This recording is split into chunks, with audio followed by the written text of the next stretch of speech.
Joining us today is Werner, the Deputy Foreign Minister of Germany. Sir, thank you so much for joining us in our Washington bureau. Thanks for the invitation.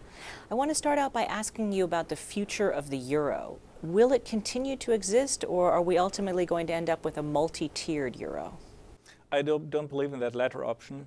I'm convinced that the euro is one of the core and key elements of the European integration process.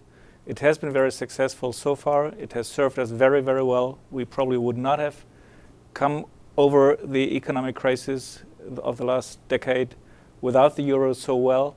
So we should not forget what we have as an asset when we talk about the euro.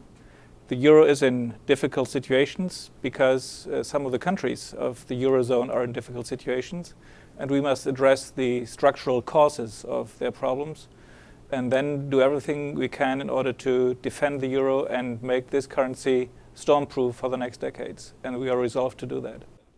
Well, speaking of those, addressing the structural causes, it has taken a long time in Europe to agree to bail out Greece and then Ireland. Why not act faster on Portugal, and is a bailout necessary?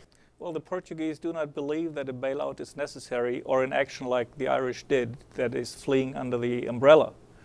And we should take that seriously. The Portuguese have been very successful today to place their tender into the market, and they predicted that, and they were proven right. So we should not talk down economies and currency all the time, and give credit to those who seriously make efforts to go to the roots of their problems. And this is what the governments in Athens and in Lisbon and in Dublin are doing, and we should support them in this way.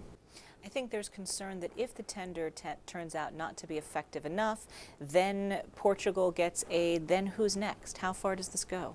I think this speculation would be completely irresponsible. Of course, we know that we have difficult situations in the different countries, and we should address these problems in a differentiated way. You have a completely different scenario in Ireland than you have in Greece or Portugal. And the respective governments are doing great activities in order to make sure that they are solving their problems. And it's going to be a long way. And we should do everything not to make their problems bigger. There are a lot of analysts today saying that this piecemeal approach to trying to solve the euro crisis is not appropriate. And what are the options that you have thought about, that Germany is considering to try to stem contagion? Debt guarantees, any kind of a macro package that would address everything at once? We are not going to philosophize on this, because that would have effects on the markets. And what is observable in the markets over the last months is that by gossip, by irresponsible uttering of unfounded opinions, you have really rocked the boat several times. And this is nothing that a government official should do. This is why I believe that we should produce more confidence and trust into the economies which we're talking about. And we are, I think, very successful in turning the attitude from the short-term liquidity questions, where we always will be helpful when these need to be solved, to the causes of the problems, and these are structural problems of different kinds in the different countries. And this is going to be the big effort for the next years. We all know that until recently, we talked about the debt problem in our countries all the time, but we never took the necessary decisions. We never drew the consequences. Now, since 2010, all of a sudden people see that when we are talking about the irresponsibility of placing the debt burden on the shoulders of our children and grandchildren, we were dead wrong, because all of a sudden the consequences of our irresponsible debt behavior hits us in real time right now. And we have the problem on our shoulder. And this is why we need to change the attitude vis-à-vis the problem of public debt. This is a different situation in a country like Germany or France or Ireland or Italy, which does not have the core currency of the world reserve system. The United States is in a different position here. The United States is in a position to afford private sector deficits plus public sector deficits plus a balance of payments deficit. This is not an option for Europe. So from the point of view of Europe's largest economy, has Germany ruled out the question of contagion? I mean, are you seeing the European sovereign debt situation as similar to the financial crisis in the US in terms of magnitude and impact? We should not make the problem bigger than it is. It is big enough.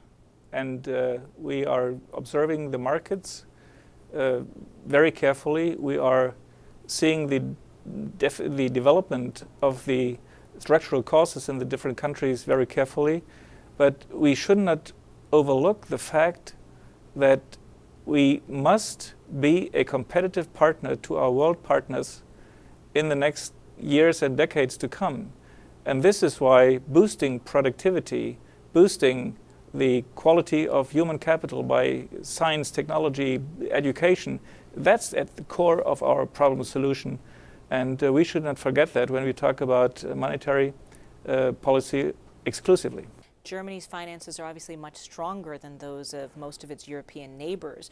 Are you getting pushback from other German officials, partners in the coalition government, or the public who don't want to help out the rest of Europe? And what is the worst case scenario that the Chancellor and your government sees for this crisis that you're planning for? Well, the German government, and by the way, the vast majority of our parliament, is resolved to stay on a very clear pro-European course.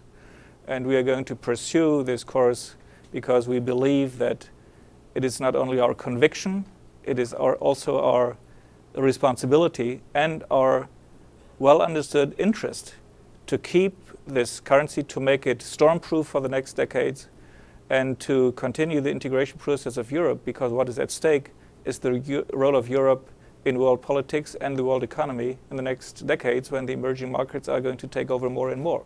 So we need to talk about productivity, about competitiveness, and that's at the core of the Europe 2020 strategy, which the European Council has decided about last year.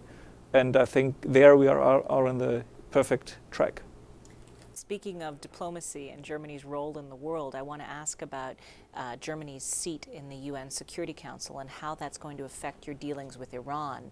The P5+1, in other words, the Security Council plus Germany, recently rejected Iran's invitation to visit some nuclear sites there. I want to know why you rejected it and whether Germany feels that the military option is now inevitable. We do not believe in a military option, and we should not philosophize on something like this when we do not believe in this option. On the other hand, we see that we have been cooperating with the P5 over the last couple of years, although we were not members of the Security Council. Now we are a non-permanent member for the next 2 years, and this is going to even further our role in this context. The reason why the six, the P5+1, have seen this Iranian offer with a lot of reserve is that the responsibility for this is with the IAEO. And we hope that... The International Atomic Energy Agency in Vienna. Indeed. And at the same time, we see that as far as Europe is concerned, the High Representative for Foreign and Security Policy, Lady Catherine Ashton, is in the foreground. So we trust her to lead these negotiations. And we hope that the talks that have been resumed will be a little bit more productive than the last ones were. And in this context, we should concentrate on these talks. So just to be clear, the U.S. government has always said that the military option is never off the table. Would Germany not back the U.S. in the case if the U.S. felt that that was the only way left to prevent an Iran nuclear bomb? It would be completely irresponsible to produce any headline in this context. Deputy Minister Hoyer, thank you so much for joining us today.